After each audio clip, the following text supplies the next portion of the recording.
Hello সবাইকে, আমি অন্তরা। আমার চ্যানেল গল্পের বইতে সবাইকে স্বাগত। আমরা শুনছিলাম আমাদের প্রথম গল্প বিক্রম বেতাল। আগের এপিসোডগুলোতে আমরা বিক্রম বেতাল গল্পের দুটো পার্ট শুনেছিলাম। আজকে আমরা দ্বিতীয় পার্টের পরবর্তী অংশ থেকে শোনা শুরু করব। তাহলে আজকে হবে আমাদের গল্পের পার্ট 3। যারা এখনো আগের পার্ট দুটি শোনোনি তারা ঝটপট করে গিয়ে আগের পার্ট দুটি শুনে এসো। আর যদি গল্প ভালো লাগে তাহলে চ্যানেলটাকে একটু সাবস্ক্রাইব করে বেল আইকনটা টিপে অল নোটিফিকেশনে ক্লিক করে দিও এবং লাইক, কমেন্ট আর একটু শেয়ার করে দিও। ঠিক আছে, তাহলে চলো শুরু হচ্ছে আজকে আমাদের গল্প বিক্রম বেতাল গল্পের পার্ট 3। কৃষ্ণ চতুর্দশী উপস্থিত হলো। সন্ন্যাসী ঠিক সময়ে প্রয়োজনীয় দ্রব্য সংগ্রহ করে শ্মশানে ধ্যানে বসলেন। রাজা বিক্রমাদিত্য যে সময় দিয়েছিলেন সেই সময়ে সাহসের সাথে তলোয়ার হাতে ধরে একা একাই সন্ন্যাসীর আশ্রমে উপস্থিত হলেন।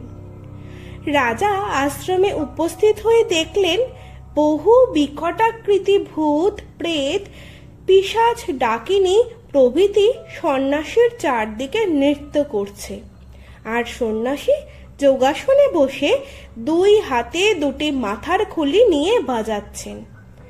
রাজা এই ভয়াবহ ব্যাপার দেখে কিন্তু কিছুমাত্র ভয় পেলেন না। তারপর ভক্তি সহকারে প্রণাম করে হাত জোর করে বললেন, প্রভু, ভৃত্য উপস্থিত, আদেশ দিয়ে খুশি করতে আজ্ঞা হয়। সন্ন্যাসী আশীর্বাদ করে হাত দেখিয়ে সামনে পাতা আসনে রাজাকে বসতে বললেন। রাজা সন্ন্যাসীর আদেশ অনুসারে আসনে বসে কিছুক্ষণ পর বললেন, ভৃত্যের প্রতি কি আদেশ করেন? সন্ন্যাসী বললেন, মহারাজ, তোমার কথায় আমি খুব সন্তুষ্ট হয়েছি। বুঝলাম সৎ লোকেরা প্রাণ দিয়েও আজ্ঞা পালন করে। যখন অনুগ্রহ করে এসেছো তখন একটা কাজ করো। 2 ক্রোশ দক্ষিণে একটা শ্মশান আছে, সেখানে দেখবে শিরীষ গাছে একটি মড়া ঝুলছে। ওই মড়াকে আমার কাছে নিয়ে এসো অবিলম্বে। রাজা যে আজ্ঞা বলে তখনই সেখান থেকে চলে গেলেন। রাজাকে এই আদেশ দিয়ে সন্ন্যাসী আবার যোগাসনে বসলেন। ঘুটঘুটে অন্ধকার অমাবস্যার রাত, তাতে আবার মুষলধারে বৃষ্টি পড়ছে। ভূত প্রেতগণ চারিদিকে ভয়ানক চেঁচামেচি করছে। এই রকম অবস্থায় কার না একটু ভয় হয়? কিন্তু এতে রাজার মনে ভয়ের লেশ মাত্র নেই। রাজা বিক্রমাদিত্য বড় বড় পা ফেলে নানা বিপদ কাটিয়ে সেই শ্মশানে গিয়ে পৌঁছলেন। সেই বীভৎস জায়গার কথা মুখে বলে শেষ করা যায় না। রাজা দেখলেন কোনো কোনো জায়গায় বিকট মূর্তি ভূত প্রেতগণ জীবন্ত মানুষ ধরে শরীরের বিভিন্ন অংশ খাচ্ছে। আবার কোনো কোনো জায়গায় ডাকিনীগণ ছোট ছোট বালক ধরে তাদের খাচ্ছে, আর চারদিকে মারমার, কাটকাট ইত্যাদি ভয়ানক আওয়াজ হচ্ছে। বিক্রমাদিত্য ভয় কাকে বলে জানতেন না। তিনি দেখলেন দূরে শিরীষ গাছের শিকড় থেকে মগডাল পর্যন্ত ধকধক করে জ্বলছে। বিক্রমাদিত্য শিরীষ গাছের আরো কাছে গিয়ে অবাক হয়ে দেখলেন গাছের ডালে মাথা নিচের দিকে ও পা দুটি আকাশের দিকে করে দড়ি বাঁধা এক মড়া ঝুলছে। তখন তিনি বুঝতে পারলেন যক্ষ যে সন্ন্যাসীর কথা বলেছিল এই সেই সন্ন্যাসী। কিন্তু তিনি এই মড়াটিকে দেখে একটু খুশিও হলেন, কারণ তার এত চেষ্টা সফল হয়েছে। তখনই তিনি বিলম্ব না করে তত্তর করে নির্ভয়ে গাছে উঠে কোমর থেকে তলোয়ার বের করে তাই দিয়ে মড়ার পায়ের দড়ি কেটে দিলেন। মড়াটি নিচে পড়া মাত্র চিৎকার করে কাঁদতে লাগলো। রাজা এই কান্না শুনে ভীষণ আশ্চর্য হলেন এবং তাড়াতাড়ি গাছ থেকে নেমে মড়াকে জিজ্ঞাসা করলেন, কে তুমি? কি করে তোমার এমন দশা হলো? এই শুনে মরাটি খিলখিল করে হাসতে লাগলো। রাজা এসব দেখে তো একেবারে হতভম্ব। এই সুযোগে মরাটি আবার নিজেই সুরসুর করে গাছে উঠে আবার আগের মতো ঝুলে রইল। কিন্তু বিক্রমাদিত্য ছাড়বার পাত্র নন। তিনিও আবার গাছে উঠে দড়ি কেটে নিচে নামিয়ে শান্ত গলায় এর কারণ জিজ্ঞাসা করলেন।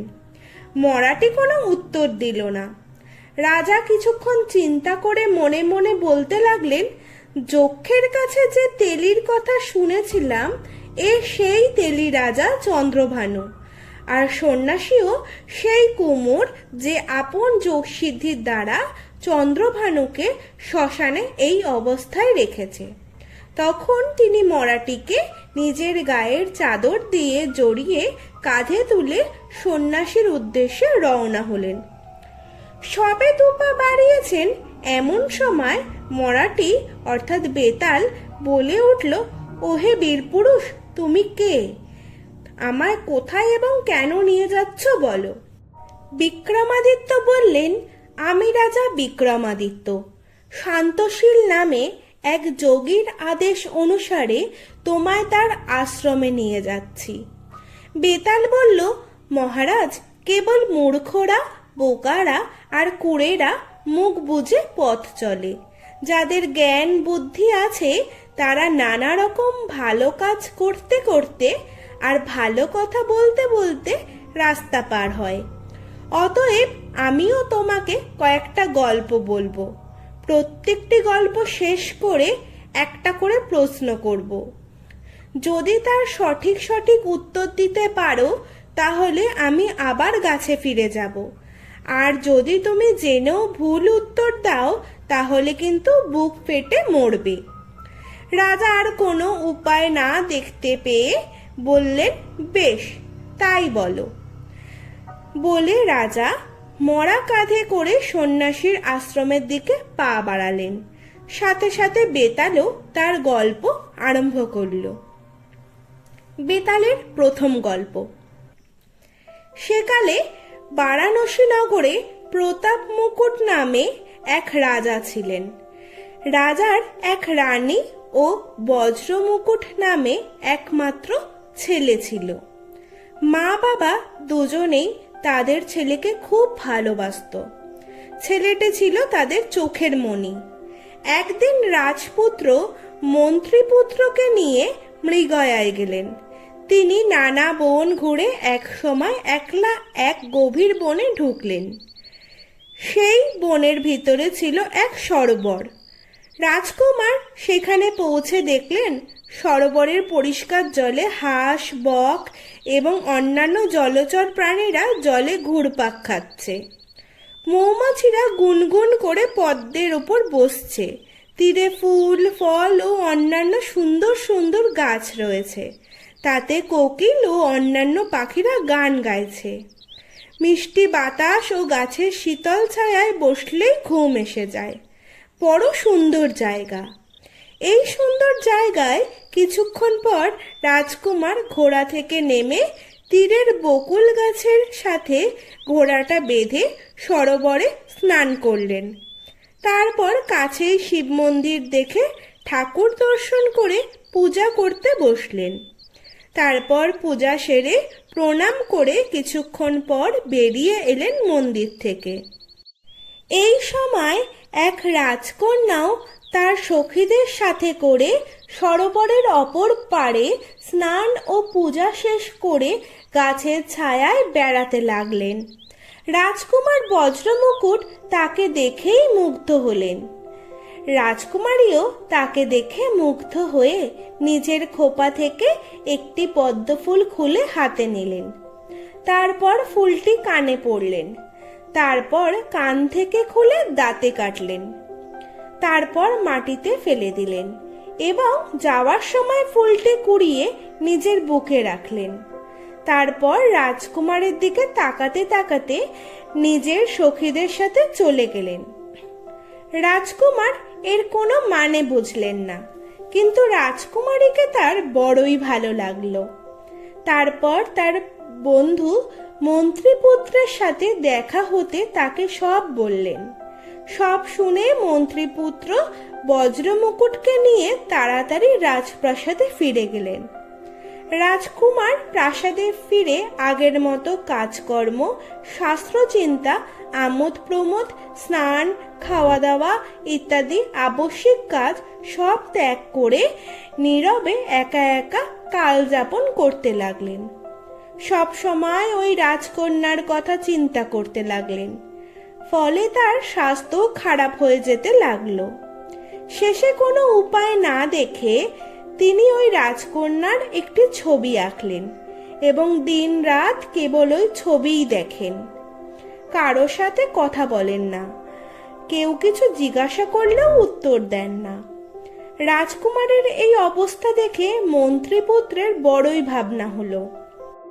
একদিন রাজপুত্র মন্ত্রীপুত্রকে বললেন, বন্ধু, আমি প্রতিজ্ঞা করেছি ওই রাজকন্যাকে বিয়ে না করতে পারলে প্রাণ ত্যাগ করব।